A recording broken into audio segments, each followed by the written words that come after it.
samimiyligi va o'zini tutishi bilan bizlar hammamizga o'rnak.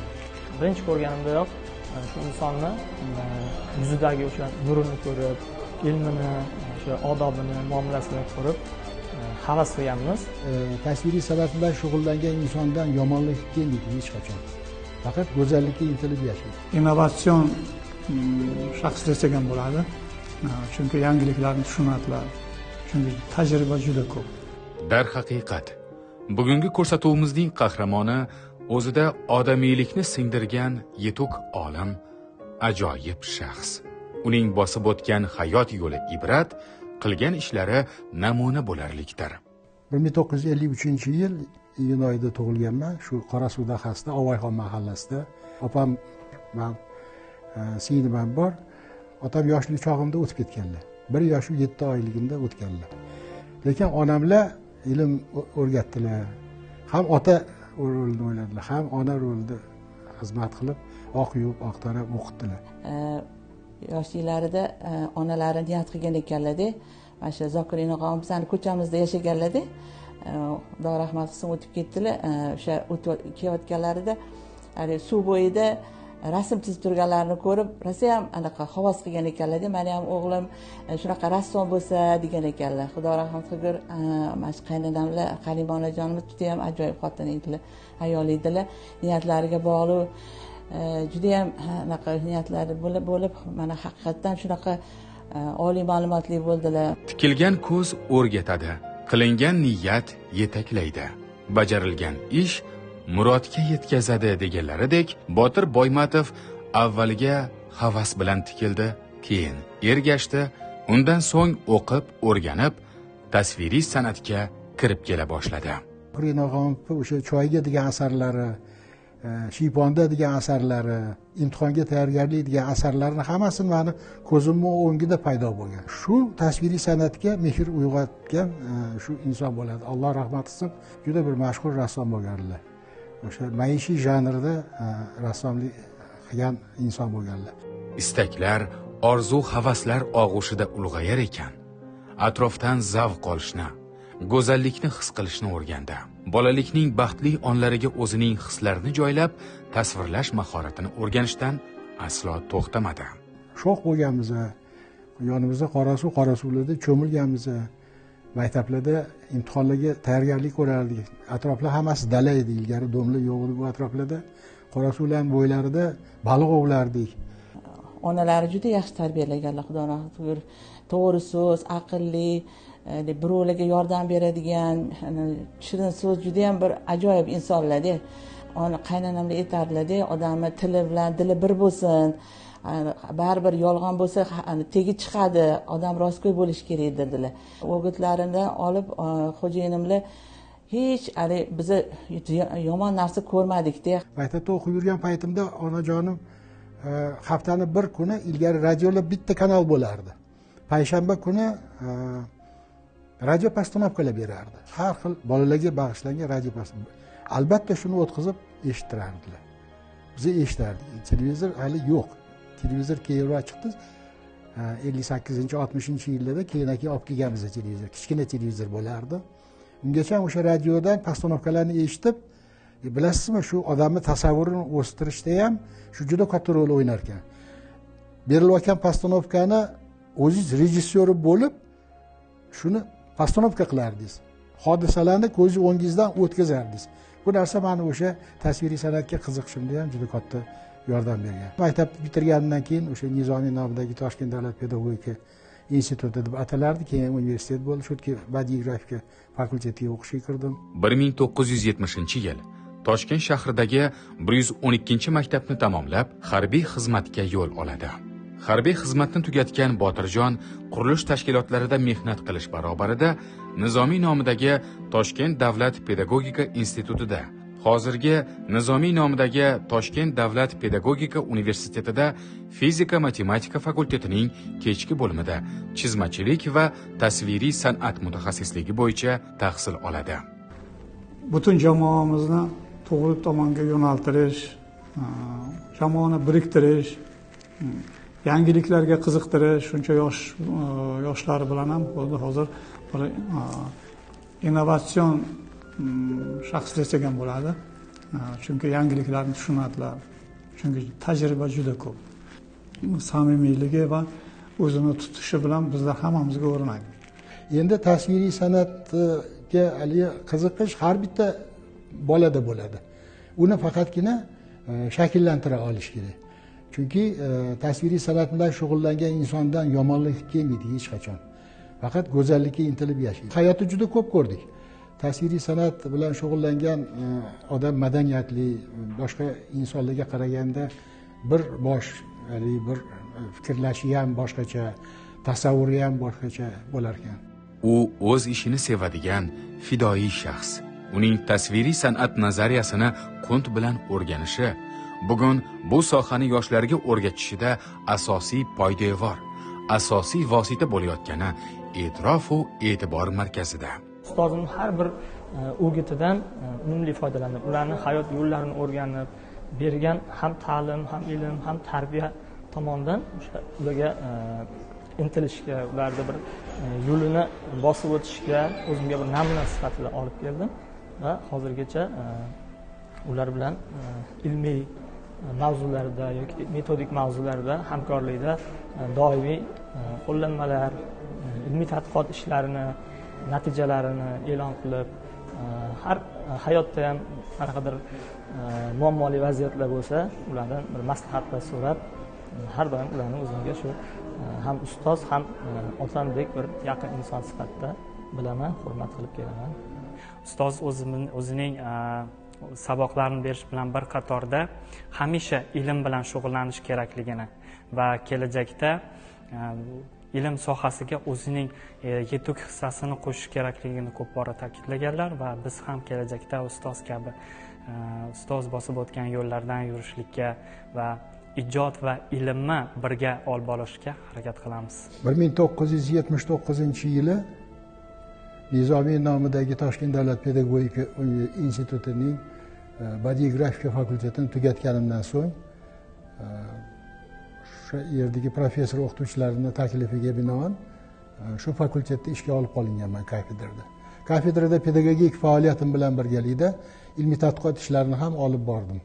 Bo'lajak olim tasviriy san'atni o'qitish nazariyasi va metodikasini takomillashtirishga qaratilgan mavzuda 1992-yil Rossiyada pedagogika fanlari doktori, professor, Rossiya davlat mukofoti laureati, akademik Kuzin rahbarligida nomzodlik dissertatsiyasini himoya qildi. Uning tasviriy san'at sohasidagi ilmiy ishi bo'yicha yaratilgan milliy uslubdagi naqsh namunalari bugungi kunda uzluksiz ta'lim tizimining o'quv jarayonida keng foydalanilayotganligi ayni haqiqat. Ustozlarim Malik Nabiyev, Kozim Eminov, G'ofur Abdurahmonov, Zokir aka Sotiboldiyev, Fayzulla Qodirxo'jayev, Ahmadjon Inog'omov va boshqa ko'plab ustozlar menga ta'lim bergan. Men juda baxtli odamman, chunki menga o'sha Malik Nabiyevdek yuqorida aytgan ustozlarim rahbarlik qildi. Undan keyin Moskvada o'qidim. Moskvada o'qiganimda menga o'sha otadek ustozlik qilgan Kuzin Vladimir Sergeyevich, boya yuqorida ham aytdim. Bu odam ham ustozi ham otadek juda mehribon odam bo'lgan. Boshqa millat, men o'zbek, u rus. Lekin insonga bo'lgan juda mehri boshqacha edi. Avvaliga ustozlarini maqtab, ular bosib o'tgan yo'lni o'ziga aziz bilgan olim bugun shogirdlar qurshovida, ularning e'tirofida desak, aslo yanglishmaymiz. Institutga o'qishga kirganimda Botir akam menga dars bergan. O'sha taqdir taqozosi bilan men shu o'qigan Nizomiy davlat pedagogika universitetiga ishga keldim. Bu yerda ham Botir aka menga ustozlik qildilar. Bu yerda ham Botir akaning maslahatlari, o'shaning mana ko'p o'sha paytda Zav kafeda bo'ldilar, fakultet dekani edi. Endi bu baribir oson ish emas, lekin ustoz sifatida men har doim o'zim biron narsa aytgan bo'lsa, demak, buni qilish kerak degan o'zimda bo'lardi. 1985-yilda Nizomiy nomidagi Toshkent davlat pedagogika universitetiga hujjat topshirganman va talabalikka qabul qilinganman. Lekin undan oldin mart oylarida tayyorlov kursi bo'lardi. O'sha Nizomiy Toshkent davlat pedagogika universitetiga bizani yo'nalishga tayyorlov kursiga kelib qatnashganimizda Botir akam bilan o'shanda birinchi marta bizga dars berganlar, o'sha jarayonlarda tanishganmiz. Mana 40 yildirki birgamiz, ham nafasmiz. O'sha paytda o'sha kirish imtihonlari bo'ladigan paytida orzu qilardim-man. Shu Botir akamga o'xshagan odam bizga murabbiy bo'lsa deb, yo taqdiri taqozosi bilan o'sha birinchi kursga qabul qilinganimizda Botir akam bizga murabbiy bo'ldilar.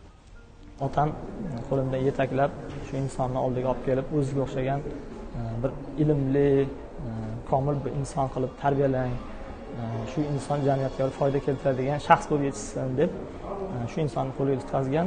Birinchi ko'rganimdayoq shu insonni yuzidagi o'sha nurini ko'rib, ilmini, o'sha odobini, muomalasini ko'rib havas qilganmiz va 20 yilga yaqin bir dargohda faoliyat ko'rsatib keldik. Ustoz shogird an'analar asosida ustozim rahbarligida pedagogik fanlar bo'yicha falsafa doktori ilmiy tadqiqot ishimni muvaffaqiyatli himoya qildim. O'rgandi, o'rgatdi. Bugun yurt oldida boshni baland, qadni tik tutar darajadagi olimga aylandi.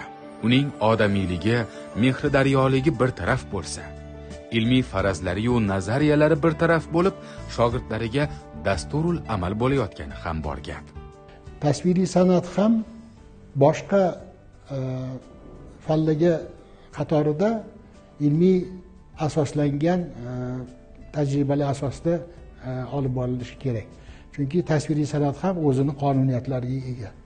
Tasviriy san'at qonunlarini mukammal egallagan insongina mukammal rassom bo'la olishi mumkin.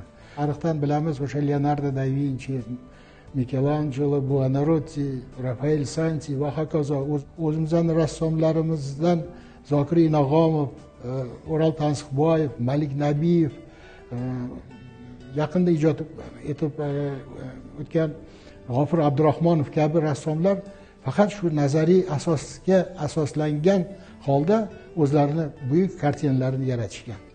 O'shaning uchun ham tasviriy san'at ham boshqa aqliy fanlarga nisbatan o'zini asoslariga ega, o'zini nazariy qonunlariga ega. Ustozimizning ilmiy tadqiqot ishlari milliy rozetkalar asosida talabalarga o'sha akademik qalam tasvir ishlarini tashkil etishda o'sha milliy rozetkalar namuna qilib olingan va bugungi kungacha o'sha o'quv amaliyotlarida bu hozirgacha o'zimizning milliy ornamentlarimizni ishlab chiqib rozetka sifatida naturmort ishlashlarda foydalanib kelinmoqda. Respublika miqyosida mavjud. Endi u paytda sobiq ittifoq davrida bizning sohamiz bo'yicha unaqa ilmiy salohiyatga ega bo'lgan insonlar yo'q edi. 2 kishidan iborat edi. Tasviriy san'at bo'yicha nomzodlik dissertatsiyasini himoya qilgan. Shuni sababli men Moskvaga borib, Moskvada aspiranturada o'qishimga to'g'ri keldi va Moskvada Rossiya Fanlar akademiyasining akademigi, davlat mukofoti laureati, pedagogika fanlari doktori professor Kuzin Vladimir Sergeyevich rahbarligida nomzodlik dissertatsiyasini himoya qildim. Xalqimizda olim bo'lish oson u odam bo'lish qiyin degan so'z yuradi. Botir Boymetov olimlik bilan birga o'zida odamiylikning chuqur ildizlarini mukammal shakllantira olgan yetuk olim.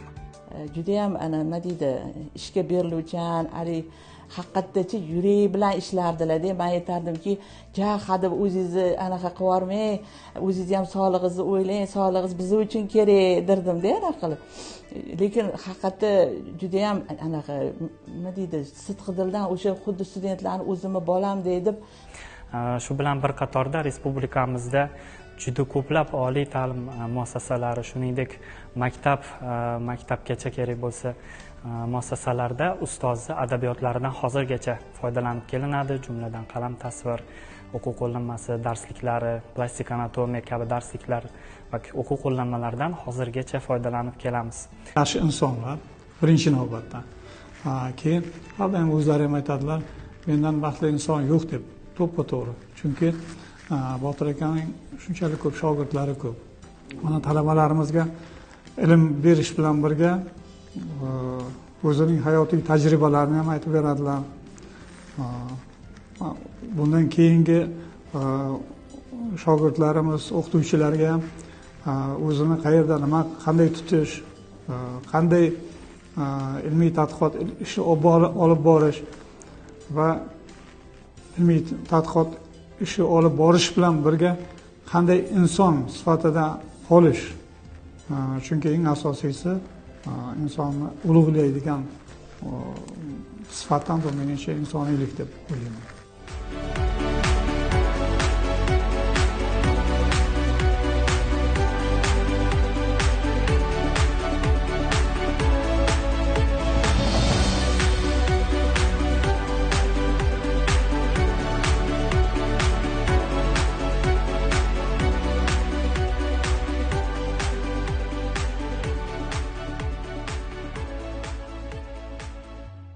Yuragingiz toza bo'lib, insonlarga faqat yaxshilik qilib, bu ham bitta gaplari bor edi. Bolam faqat yaxshilik qilgin.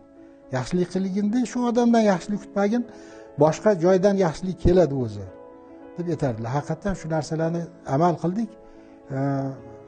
Ilm qildik, til o'rgandik. O'sha haligi Moskvaga borib himoya qilganimda ham menga millatimni so'rashgan.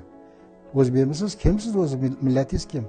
Chunki rus tilida bemalol gapirar ekansiz, biz hayron bo'lib o'tiribmiz deb aytganda men aytganmanki, men Xudoga shukr o'zbekman, o'zbek farzandman. Lekin meni ta'lim bergan o'qituvchim Lidiya Nikitishnaga men ta'zim qilaman, o'sha yerda ta'zim qilganman. Hamma haligi xursand bo'lgan. U paytda haligi bunaqa hozirgiga o'xshagan repetitorligiga bor, unga bor degan narsalar yo'q edi. Umuman oilalarning ta'sirini hech qachon bir jahli chiqmaydi. Qanaqangi biron narsa muammo bo'ladigan bo'lsa ham imkon qadar yaxshi muomala bilan, bosiqlik bilan tushuntirishga harakat qiladi. Men o'zimning faoliyatimda ham mana shu Botir akalarning dan olgan tajribalarimiz, ko'rganlarimizdan men o'zim ko'p foydalanaman. Farzandni haligi tarbiyasi bilan ota-ona bevosita shug'ullanardi. Hozir endi ota-ona ozgina qo'yib qo'yibdi, endi bir xatoliklar bor. Farzandni tarbiyasi bilan repetitor shug'ullanish kerak, maktab shug'ullanish kerak. Go'da bir maktabga chiqib bir chaqirib qolishadi-da, suhbat o'tkazib bering deb. O'shanda bir chiqqanimda bir sinf yig'ib berishda ota-onalar ham kelgan ekan. Va aytdimki, tarbiyani oilada oladi. Ta'limni maktab beradi. Bu ham ta'limi ham tarbiyani maktab o'zi bermaydi bu narsalarni. Shuning uchun ota-ona sizlar ham shunga yana bo'linglar deb aytganlarim bo'ldi. Haqiqatda 45 yil yashagan bo'lsak, ajoyib ota, bobo bo'ldilar, Xudoga shukr. Mana navaralarimiz ko'payishdi. Kelinlar ham, rosa ham hurmat qilishadi, baraka topsin.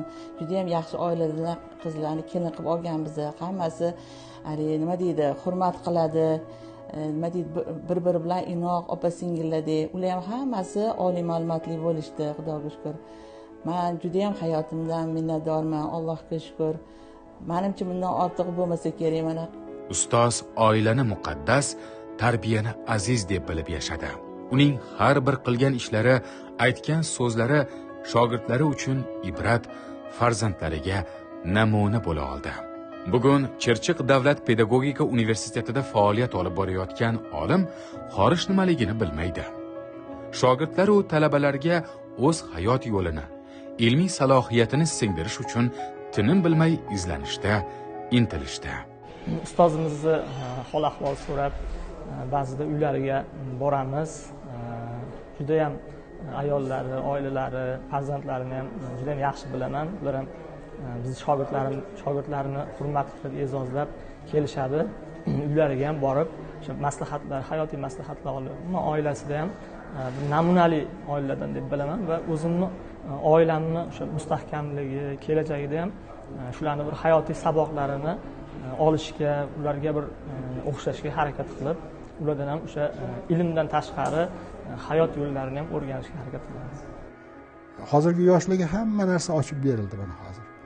Til bilsa, chet elda o'qish mumkin. Bosh narsalarni o'ylab men aytamanki, mana yosh o'tgan sari orqaga bir nazar tashlar ekanda inson. Nimalar qildimmi, nimalar qila olmadim.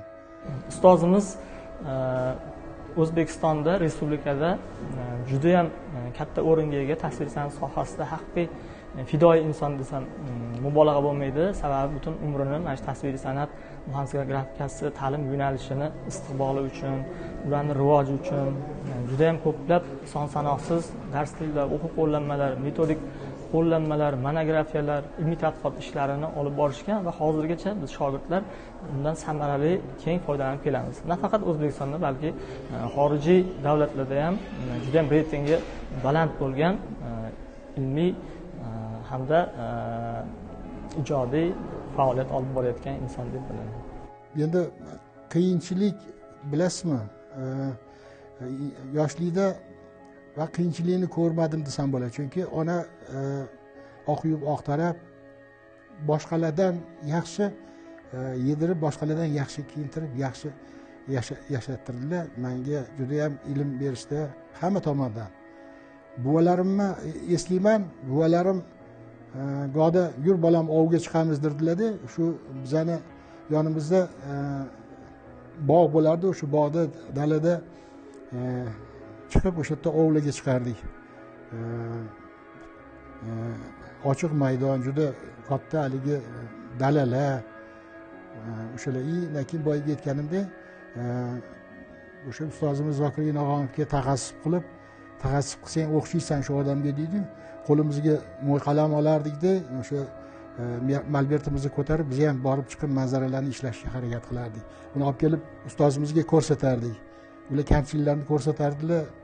Haligi bir xil paytda xafa bo'lardik, bir xil paytda keyin maqtasalar xursand bo'lardik. Lekin shu hammasi o'sha etilgan narsalar bizga foydaga qoldi. Bugungacha Botir Boymetovning 30 dan ortiq darslik va o'quv qo'llanmalari nashr etilgan. Ko'plab maqolalari turli jurnallarda chop qilingan.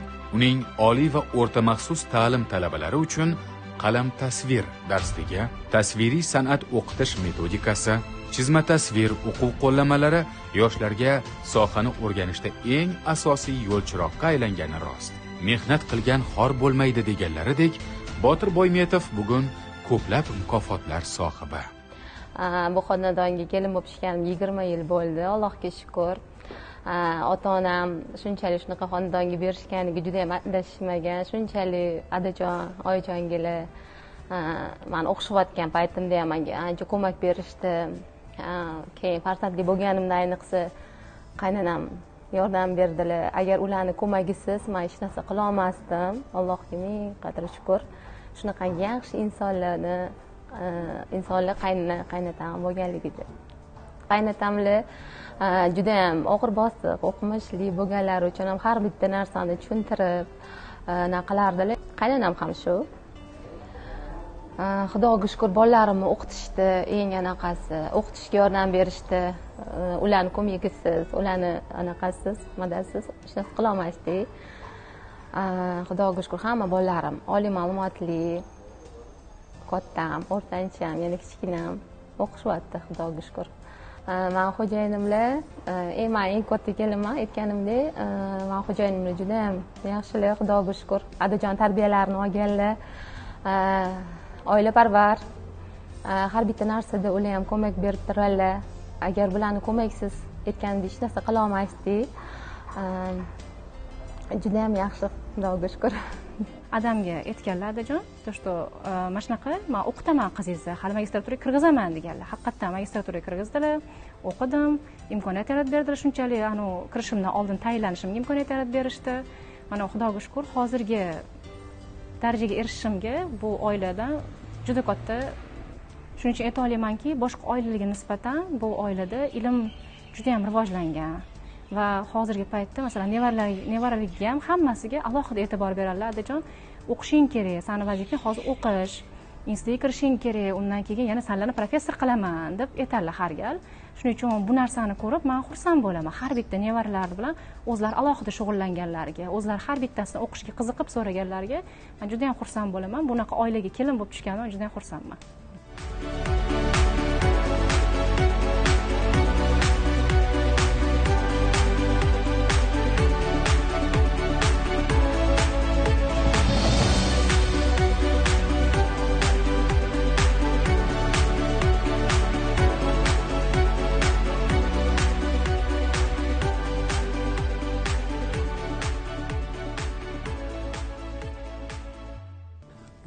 Botir akam mana mahallasida ham hurmati borligini bilaman. Chunki ko'pchilik mana eshitgan paytimizda ham yaxshi nimalar bilan aytiladi.